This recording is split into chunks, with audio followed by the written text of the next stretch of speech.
ప్రేమ కథని తెరకెక్కించడంలో మణిరత్నం దిట్ట. ఇప్పుడు ఆరెంజ్ హిట్స్ కొట్టలేకపోతున్నాడు. గత కొంతకాలంగా హిట్ లేక నానా కష్టాలు పడుతున్న మణిరత్నం తాజాగా కార్తీ, అదితి రావులతో చెలియా అంటూ ఏప్రిల్ 7న ప్రేక్షకుల ముందుకొచ్చాడు. కానీ ప్రేక్షకుల్ని ఆకట్టుకోవడంలో మరోసారి విఫలమయ్యాడు. చెలియా దెబ్బతో రామ్ చరణ్ ఆలోచనలో పడ్డాడు. కొన్ని రోజులుగా చరణ్, మణిరత్నం కలయికలో ఓ సినిమా వస్తుందని ప్రచారం జరిగింది. ఇటీవల చరణ్ కూడా ఆ వార్తలకు బలం చేకూరేలా స్పందించడంతో వీరిద్దరి కాంబినేషన్ ఓకే అనుకున్నారు.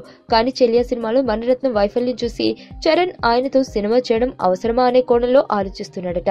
చరణ్ సన్నిహితులు మాత్రం ఈ ప్రాజెక్టు వదులుకోవడమే మంచిదని సలహాలిస్తున్నారట. మరి చరణ్ ఏ నిర్ణయం తీసుకుంటాడో చూడాలి. ప్రస్తుతం సుకుమార్ డైరెక్షన్ లో ఓ మూవీ చేస్తున్నాడు.